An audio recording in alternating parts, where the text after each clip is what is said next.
E no escritório Cerqueira Leite, onde eu trabalho, a gente busca, dentro das soluções para os empresários, aquelas que têm histórico, aquelas que têm uma aderência às expectativas do empresário e que a gente consiga vislumbrar a execução dos nossos serviços, não só em benefício da empresa, mas também de um conjunto como um todo. Os funcionários, a sociedade. Penso que essa parceria, com a Birô Social foi praticamente um casamento,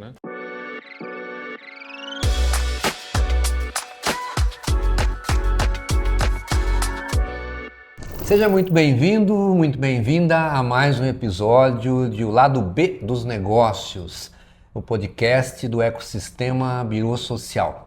Aqui nós conversamos sobre estratégia, governança, inovação, decisões que ajudam empresas e organizações a crescerem de uma forma sustentável. E cada episódio a gente marca os modelos inovadores de negócios de impacto.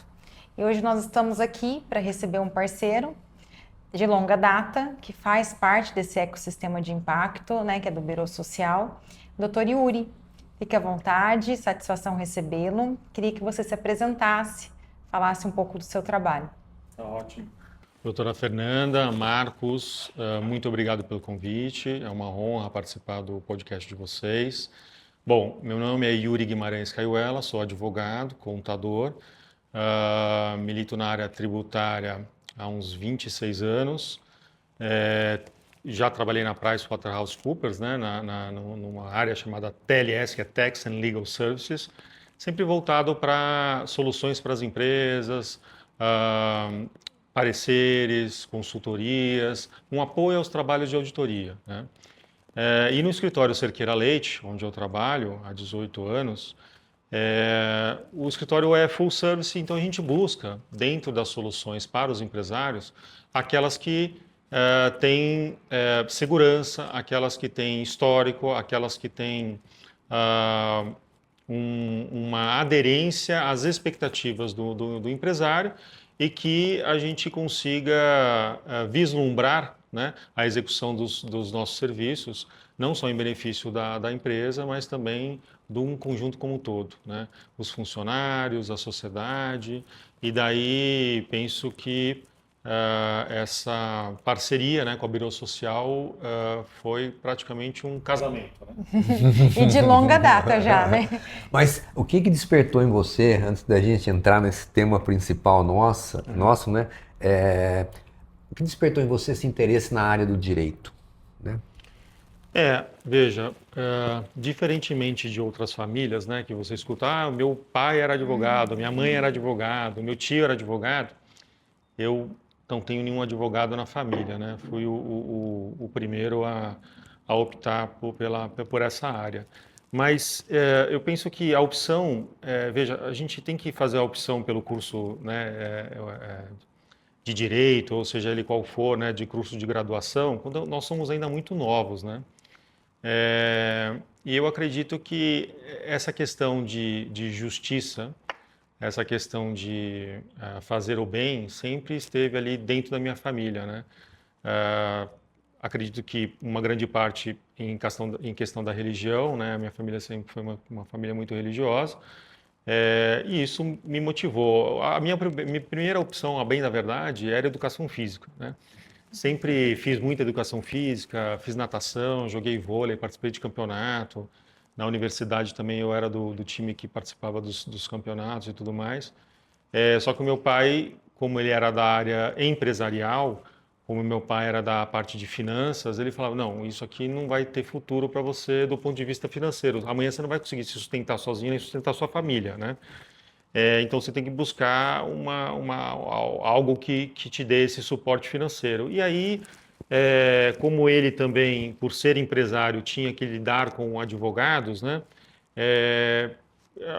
esse assunto sobre legalidade, justiça, hoje, se fala muito em STJ, STF, todo dia você ouve isso na rádio, você vê isso no jornal.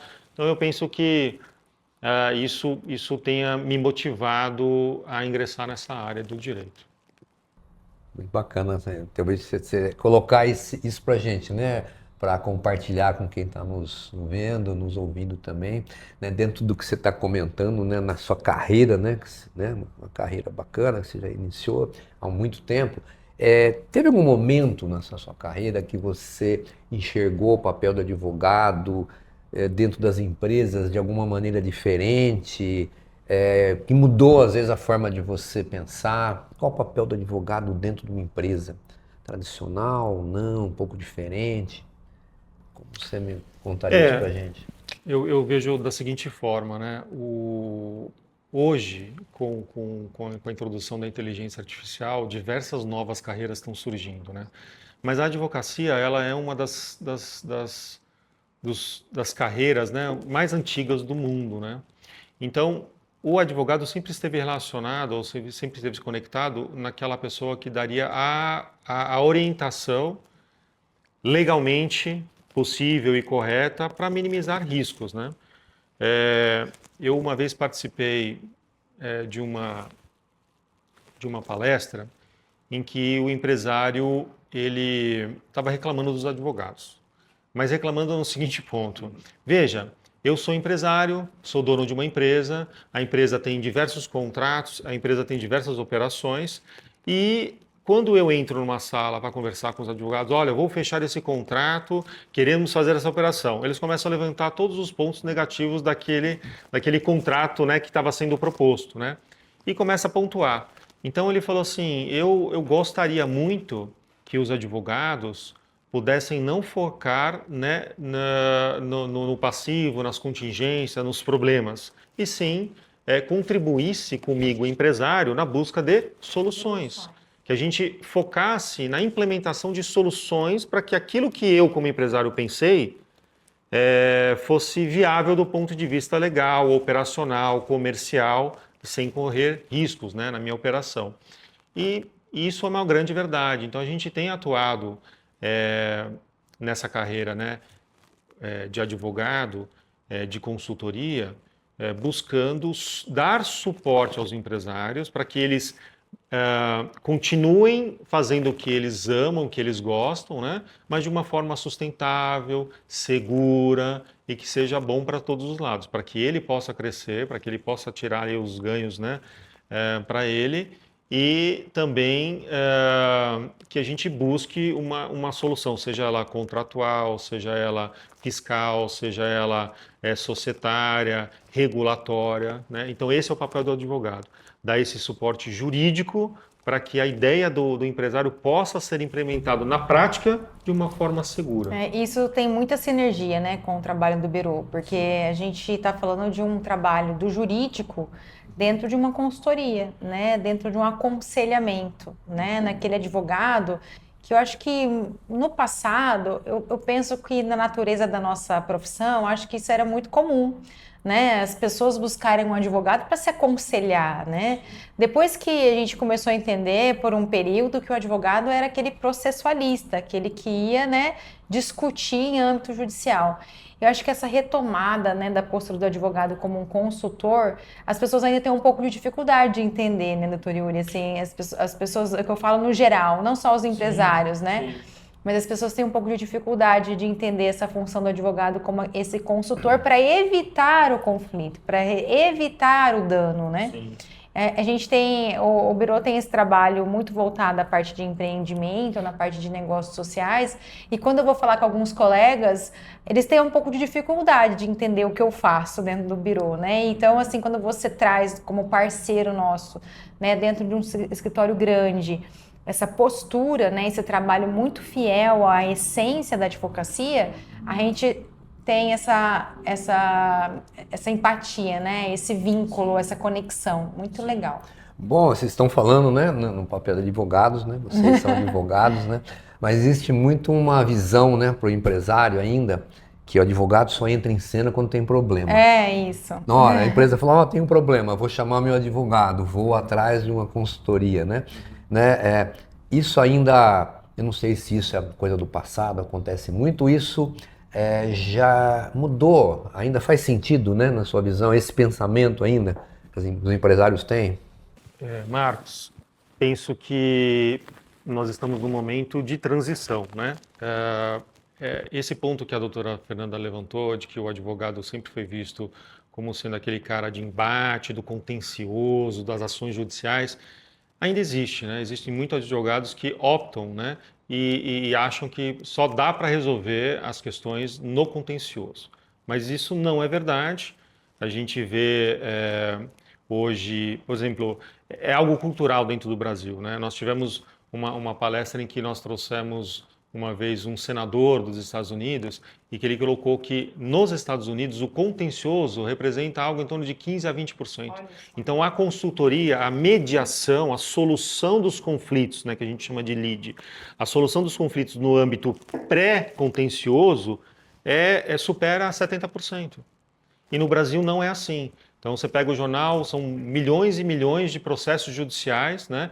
Agora com a reforma tributária, então, estão falando que o contencioso vai aumentar ainda mais.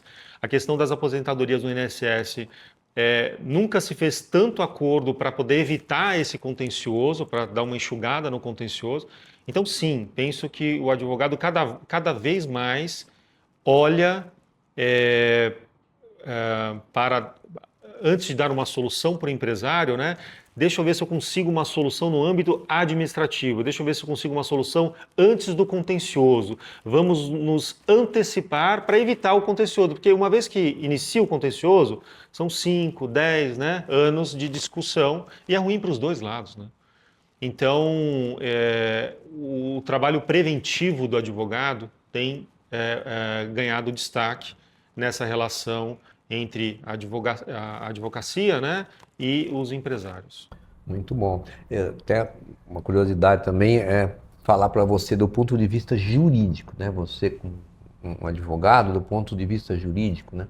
O que chamou mais a atenção sua da metodologia empregada pelo Biro Social, desenvolvida pelo Biro Social, né? O que levantou você a atenção, falando, nossa, isso... Porque é importante dizer, né, que a parceria se estabeleceu, né, lá atrás, através de uma estrutura, né, que é o escritório Cerqueira Leite, através dos profissionais, dos associados, né, do escritório, e o Yuri tomou a frente ali da liderança dessa conexão, né, desse núcleo, desse departamento do escritório voltado aos negócios sociais, né? Até vou recompor, foi bom você tocar nesse assunto, até vou recompor a pergunta, né? Chamou a atenção, não. Eu nem me lembro, assim, faz tanto tempo que a gente é parceiro, né, do escritório Cerqueira Leite, né, como, né, nos conhecemos, né, a partir de que momento, né, você falou, né, nos encontramos, né, você encontrou o Biro, eu, Fernanda, e a equipe, né, eu acho que faz um bom tempinho já isso, né? Sim, sim. Eu não sei precisar ao certo, né? Eu mal lembro o que eu almocei ontem, mas eu te garanto que já faz mais de 10 anos, né, que o Cerqueira Leite e a Biro Social têm essa parceria, mas eu acho que o início de tudo isso foi a questão que nós participávamos, né, de algumas palestras sobre questão de créditos fiscais, sobre benefícios fiscais, sobre atuações junto ao terceiro setor, e numa dessas palestras sobre questão de terceiro setor, né, que mencionava sobre licitação, né, a gente dá suporte para as empresas que participam de licitação, a gente defende as empresas que são excluídas, tal, e aí a gente teve um contato lá no passado, e aí a gente discutiu não só a questão da licitação, não só a questão das associações, não só a questão do terceiro setor, mas a aplicação disto, né, nas atividades educacionais, nas atividades de saúde. E aí para nós fez todo sentido, uma vez que temos clientes da área de educação, clientes da área de saúde que recorrentemente nos perguntam se há uma forma de estruturar a atividade operacional, né, com segurança e com redução da carga tributária, que a gente tem visto que só aumenta ao longo dos anos, né? Então o Brasil ele tem caído ali no ranking, né,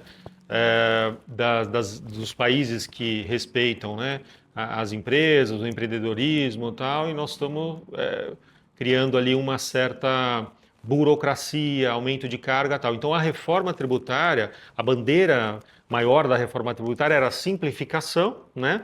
E redução de carga tributária. A simplificação aparentemente realmente veio, porque nós estamos juntando os 5 tributos em 2. Agora, a efetiva redução de carga tributária é que ninguém ainda acredita, porque os percentuais ainda não foram publicados, as regras não foram colocadas, né? Então, vamos pensar, se com a reforma tributária nós vamos juntar o ICMS com o ISS, e isso vai ser cobrado em um único tributo, né, o IBS, o que vai acontecer com os prestadores de serviços que antes pagavam só ISS? Né? Como é que ele vai continuar pagando, ou a mesma carga, ou até menos, se o IBS, a princípio, vai ter uma carga superior à que ele pagava.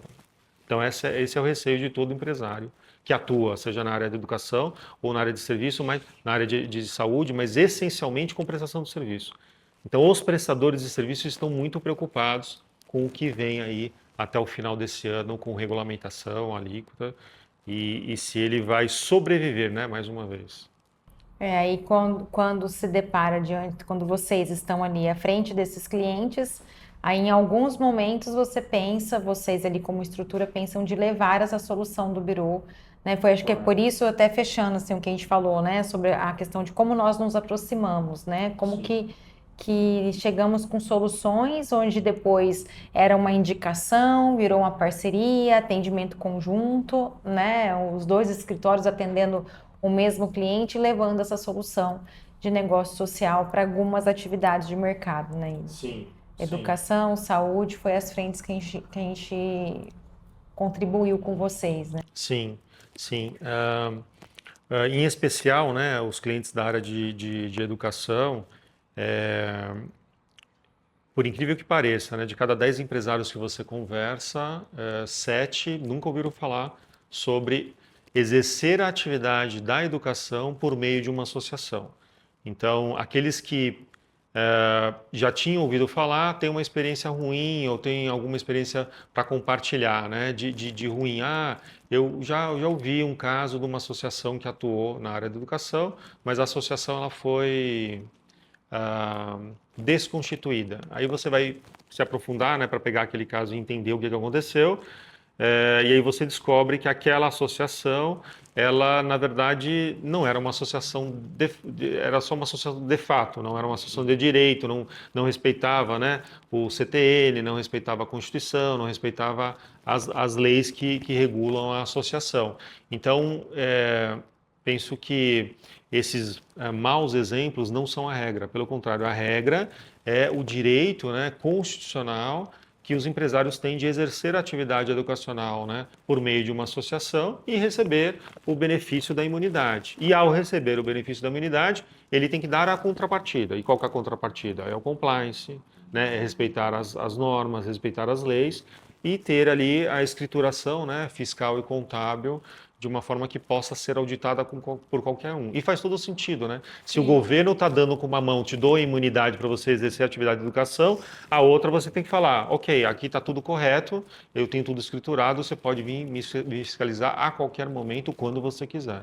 Essa que seria a parceria justa. Viu, Yuri, você que trabalha, né, junto, faz parte do escritório Cerqueira Leite há tanto tempo, né, e trabalha bastante na área tributária, empresarial, é muito focado nessa área também, principalmente, né?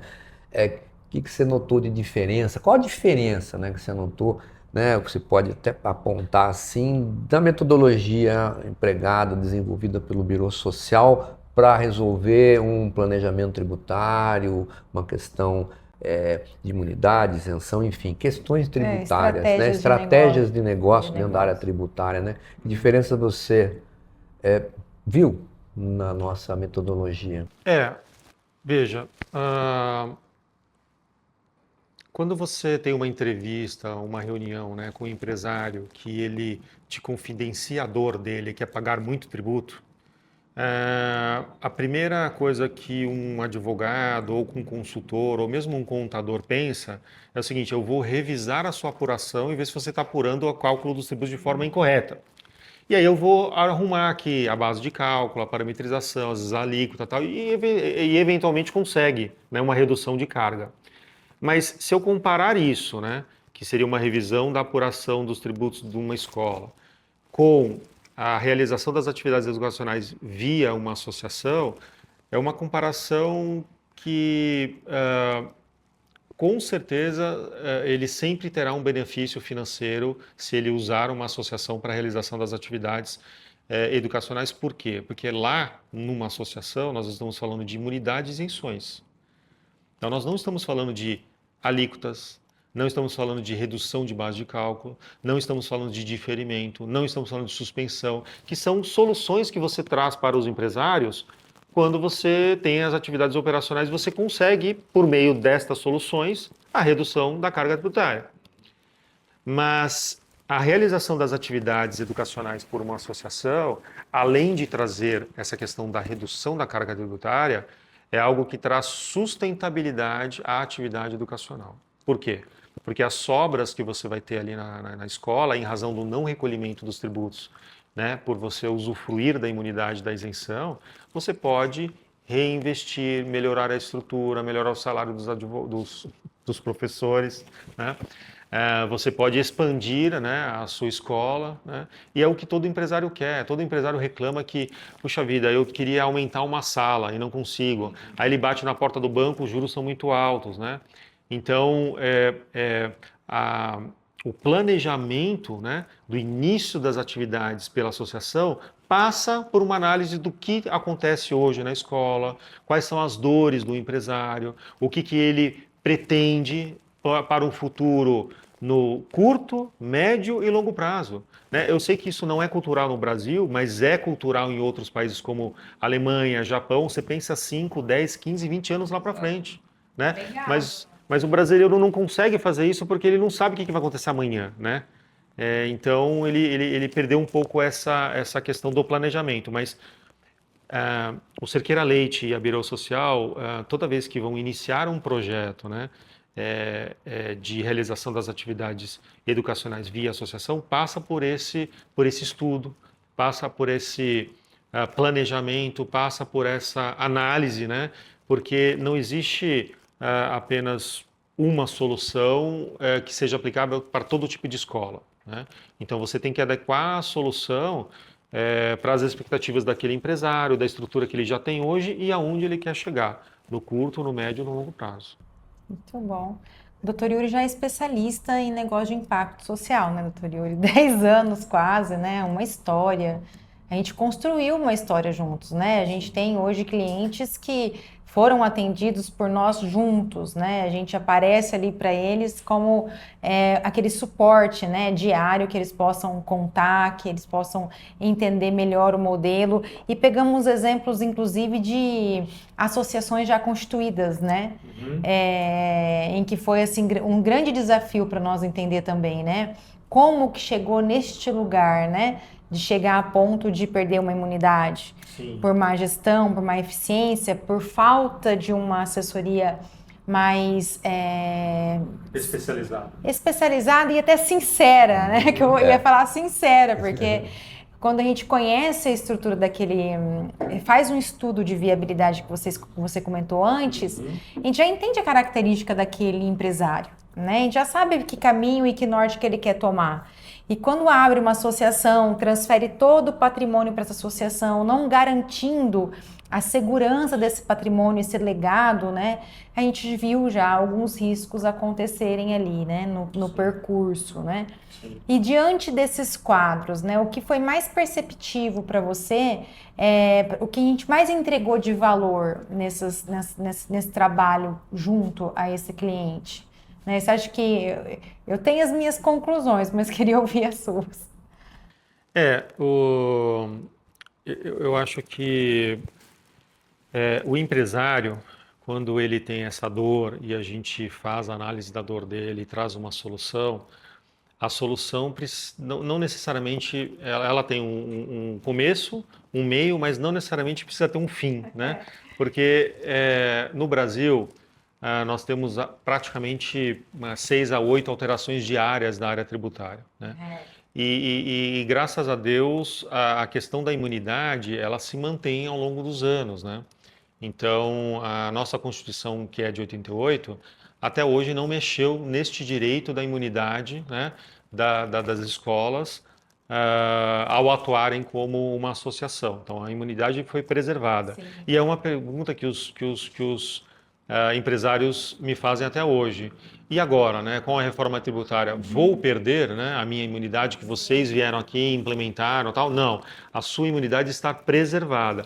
Então, para o empresário, essa segurança da análise, do planejamento, né, do acompanhamento, do cronograma das atividades que precisam ser exercidas desde o início da abertura do CNPJ até a obtenção do certificado, né, do SEBAS Educação, né, passa por diversos estágios, né?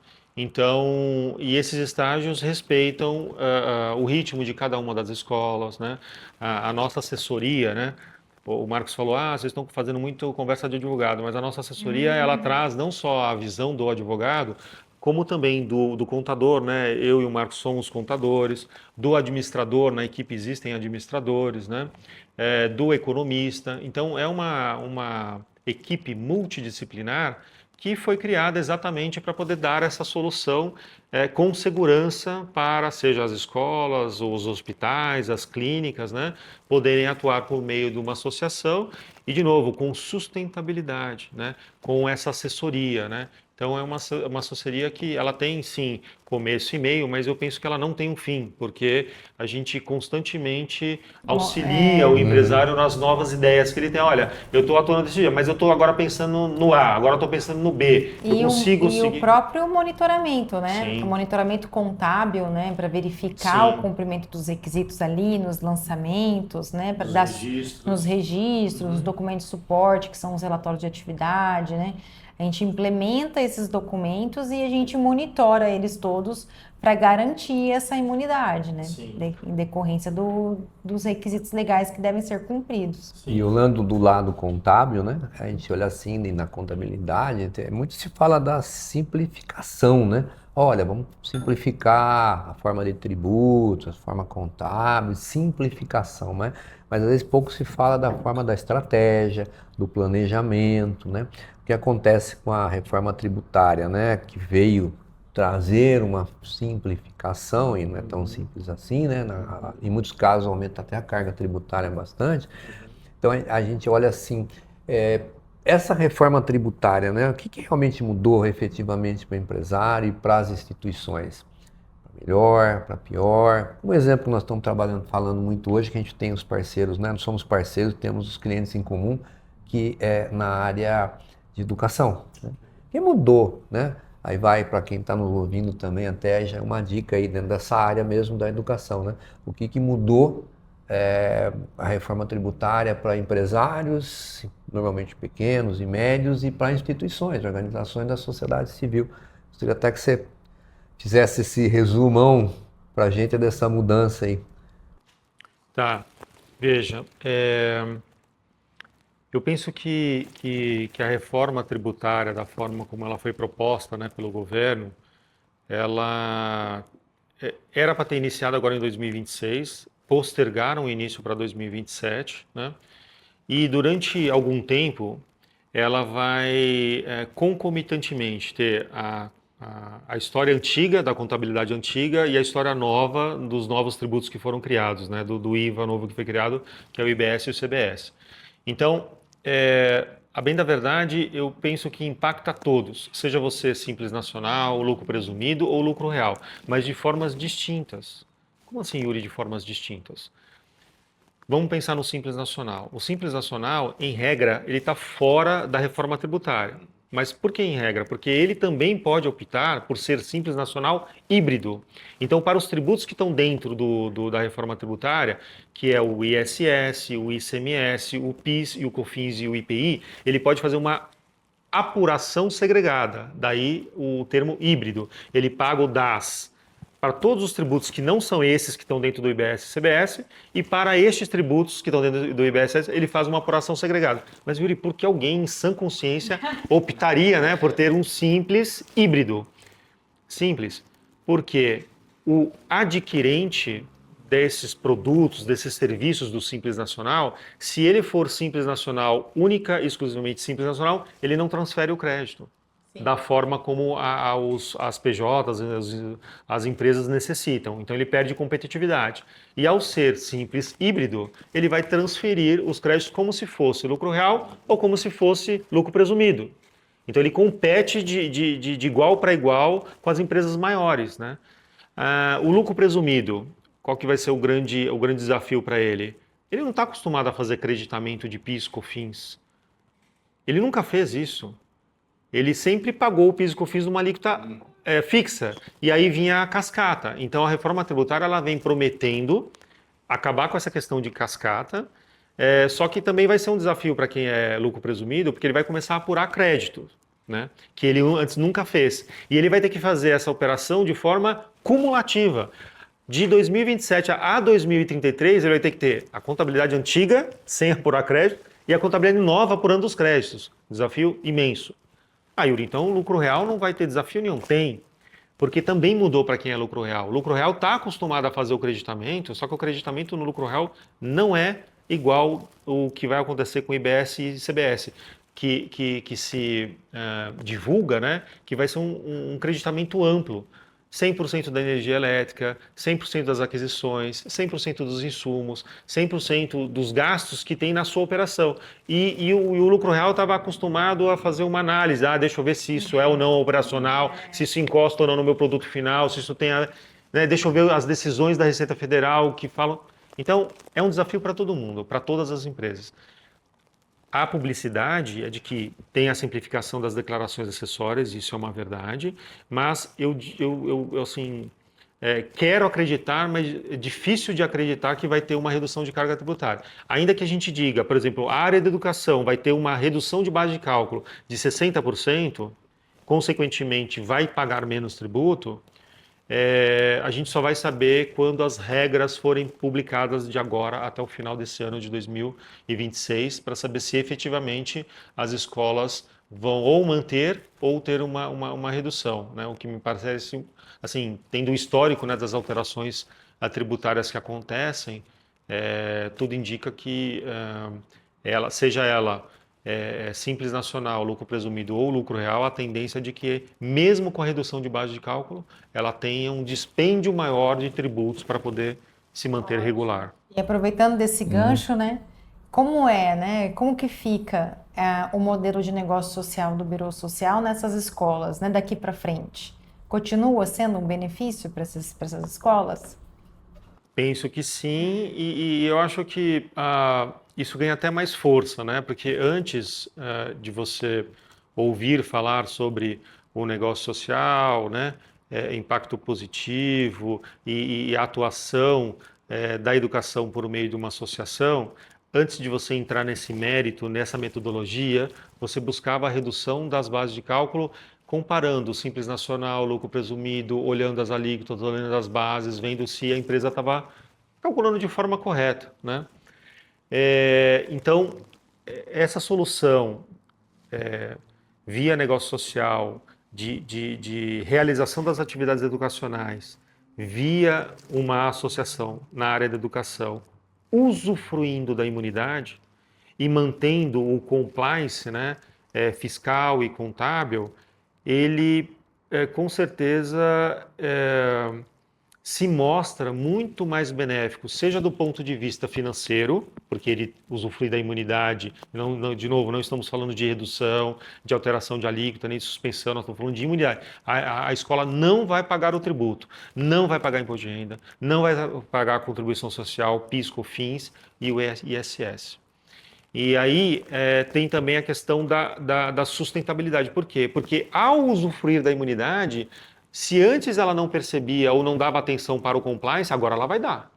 E isso ajuda na sustentabilidade, né? Isso ajuda que o empresário tenha mais segurança de que ele está ali exercendo a atividade educacional por meio da associação, usufruindo da imunidade, e em contrapartida ele está muito melhor que antes ele estava, no que diz respeito à questão de compliance, no que diz respeito ao registro de todas as operações, né? A contabilização.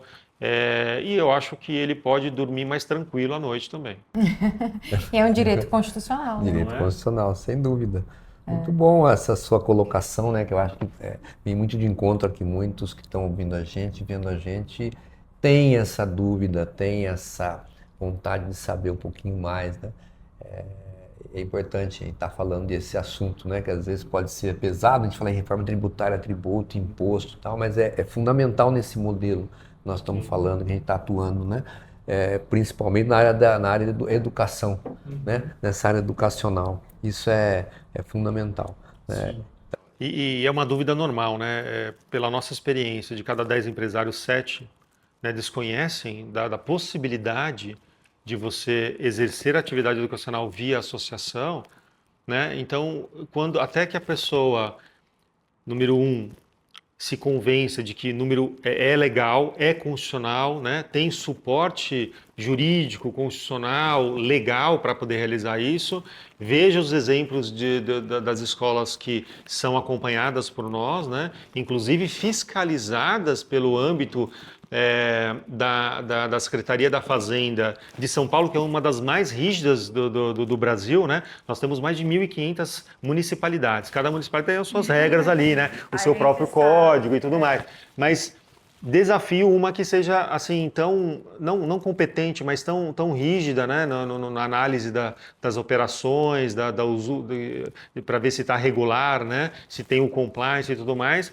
E já tivemos escolas, né, do nosso grupo aqui que foram fiscalizadas e a fiscalização validou, né, toda a estrutura que foi criada, a forma de operação, a forma de registro e contabilização, que nada mais é do que o respeito à Constituição Federal, ao CTN e à legislação que vigora sobre as associações. Você tem acompanhado bem, né? A gente percebe bem, o escritório, o Cerqueira ali tem acompanhado bem a questão da reforma tributária, né? Vou te fazer uma pergunta assim, se a reforma tributária fosse uma pessoa, ela seria organizada ou caótica? Caótica. Eu imagino andando assim de tênis e chinelo com a bermuda rasgada, descabelada. Por quê? Porque, veja, o que todo empresário quer, né, para poder continuar investindo, ser empresário, quer segurança. E qual a segurança que está sendo trazida pela reforma tributária? Até hoje não sabemos qual é a alíquota, né, de que forma que ele vai poder fazer o creditamento, de que forma vai ser aplicadas as reduções das bases de cálculos, por exemplo, para a área do setor da educação, que é o que nós estamos conversando, né, e a garantia de que o empresário que atua na área da educação não vai ter aumento de carga tributária. Não vem, ninguém fala isso, ninguém pode escrever isso na pedra, no papel, em qualquer lugar, porque não se sabe. Até agora está se discutindo qual vai ser a alíquota a ser aplicada no IBS e no CBS. Então espera-se que seja uma das maiores do mundo, né? Com certeza, é muito importante o que você está falando e trazendo, né? Você acha que as pessoas estão pensando errado da reforma tributária? Como é que elas estão pensando? As pessoas que eu falo, os empresários hoje, estão errados. Estão acertados em ficar com receio, né, da reforma tributária. Né? Porque a maioria tem muito receio da reforma tributária. A gente tem falado muito disso, porque é um assunto que nós estamos agora, né, nós estamos gravando isso em julho, né? Como o doutor falou, era para ter começado em janeiro de 26. Sim. Não saiu nada ainda. Sim. Quem tem que escolher um regime tributário é agora, para o ano de 2027, né? Tem que estar ali entendendo como vai funcionar isso. Os nossos parceiros, que são o escritório de contabilidade, têm nos acionado para buscar de nós pareceres técnicos para dizer, olha, o que eu falo para o meu cliente, né? E aí a gente busca esse apoio, né, dos colegas para a gente estudar junto, porque hoje o que tem mais sendo vendido na área do direito tributário é curso sobre a reforma tributária. Somos assediados todos os dias para juntar o que temos e tentar interpretar aquilo que temos, que não temos nada, como o doutor tem falado, em relação a publicações. Vamos lá. Os empresários, eu penso que o anseio, né, e o receio do empresário é justificável, né? Tanto é justificável que, por exemplo, agora no mês que vem, em setembro, quem é do Simples Nacional vai ter que optar. Você vai ser Simples Nacional Uno ou você vai ser híbrido. Veja, ele tem que optar agora em setembro, para começar em janeiro de 2027. Só que ele não sabe nem a alíquota. Como que ele vai optar? Então, essa insegurança do empresário, esse anseio, esse receio do empresário é justificável, né? E tem muita gente defendendo que dá para resolver tudo no contencioso, né? De novo, é um perfil, né, do empresário brasileiro, até cultural, né, de que a gente resolva tudo no contencioso. Mas eu penso que se o empresário ele pudesse antecipar e evitar esse embate com o governo para questionar, seja a legalidade, seja a questão da alíquota, seja a questão das declarações acessórias e tudo mais, e optar por uma modalidade, né, operacional, como no caso da educação, que ele tem ali a manutenção da imunidade, né? Então, qualquer que seja a decisão do empresário que atua na área da educação, o receio dele se eu mantiver como eu estou hoje, né, em janeiro de 2027, eu vou ter um aumento de carga tributária, ele não consegue responder isso hoje, porque ele não tem alíquota, ele não tem as regras. Nós temos hoje, sim, a estrutura dorsal da reforma tributária, que está contida lá nas leis complementares, né, nos atos normativos, né, e tudo mais, mas não tem alíquota. A regra do jogo vai ser publicada de agora até o final de 2026. E veja, mesmo o empresário do Simples Nacional, que o mês que vem tem que tomar a opção se ele será híbrido ou não, já tem uma regra que em novembro ele pode voltar atrás, porque espera-se que até novembro as regras saiam. Então ele toma a decisão hoje, em setembro, sem saber quais são as regras vão sair e aí ele tem que torcer para até o final de novembro ele ter visibilidade de todas as regras para ele decidir se ele se mantém ou não como simples híbrido. Essa que é a situação dos empresários. Sempre foi, né? O direito tributário sempre foi para quem é ousado. Né, ousado.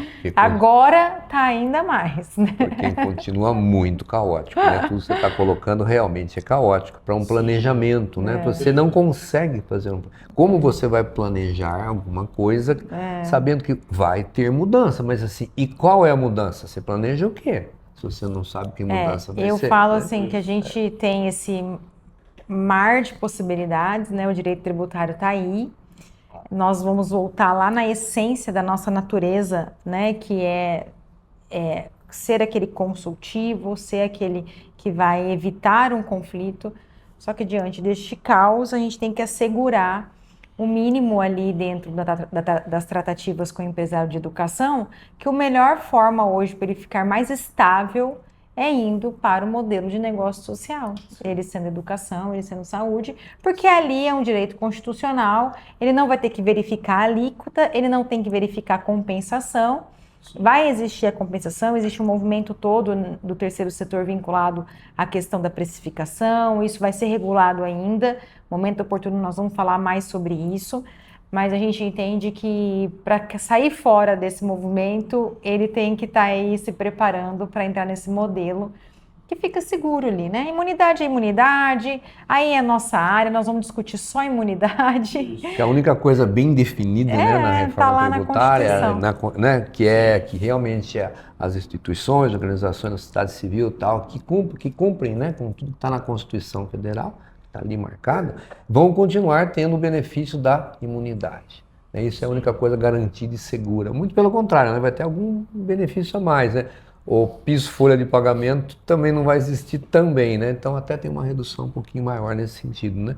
Não vai ter mudanças significativas em termos de tributos, né? Em termos de mudanças né, de alíquota, coisa semelhante, né? Que era uma preocupação muito grande de empresas que estão nesse modelo do negócio social, né? Que o modelo social que nós implementamos, né? Como parceiro nas empresas, né? Sim. Para os empresários que já possuem, né? As escolas que já atuam nesse formato de associação, a manutenção da imunidade é essencial.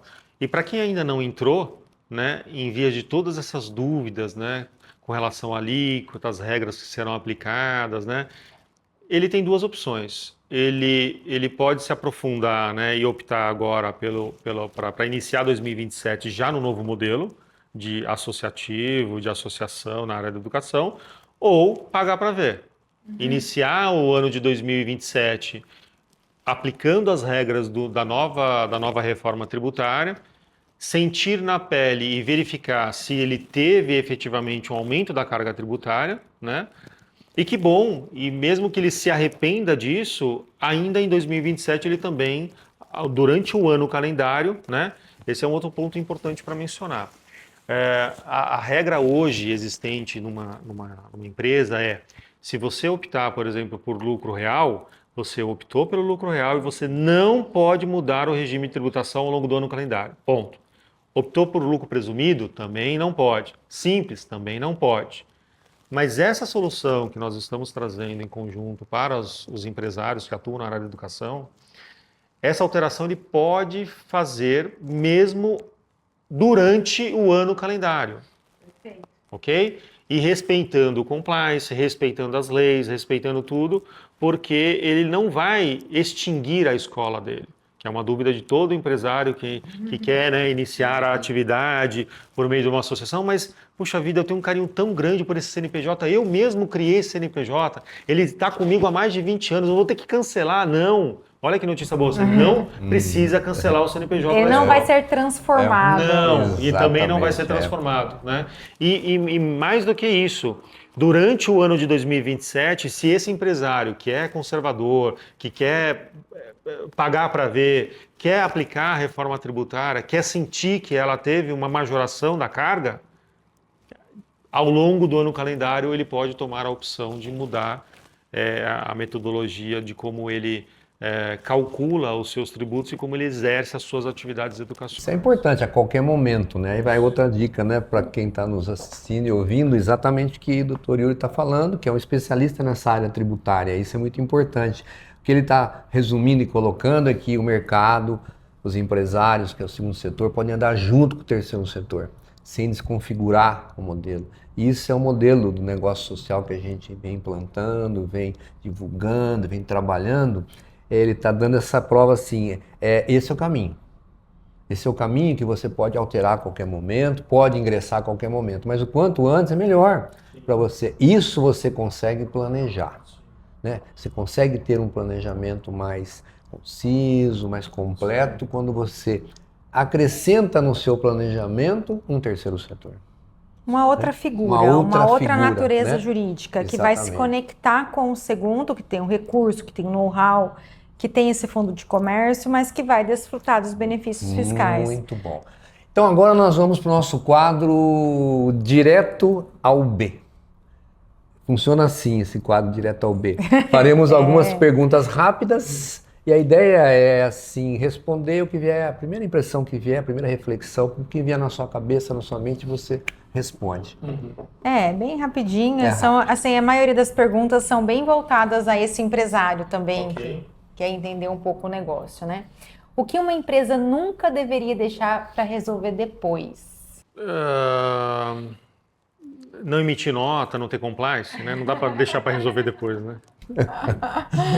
Muito bom. Qual decisão costuma evitar os maiores problemas no futuro? Que é tomada hoje.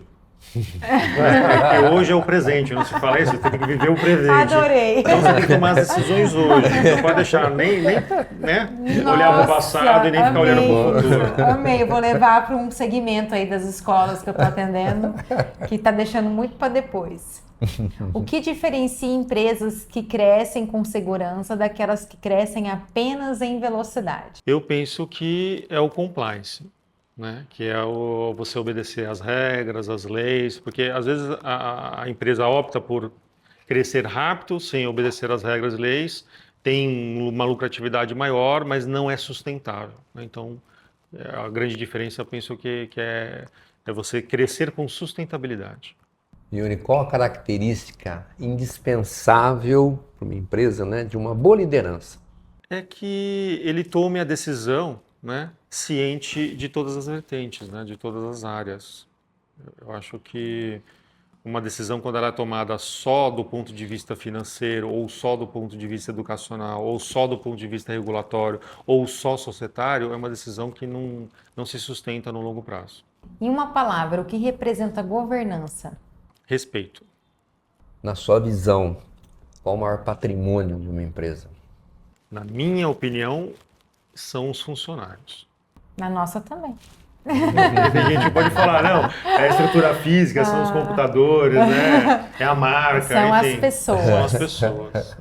E as pessoas que estão dentro, as pessoas que estão fora, as pessoas que estão conectadas de uma forma diferente, mas são as pessoas. No final das contas, no final do dia, é as pessoas. Eu acho que o GPT não vai concordar com você. Eu também acho, mas deixa ele. Complete a frase. Uma empresa preparada para o futuro é aquela que... Pensa no presente.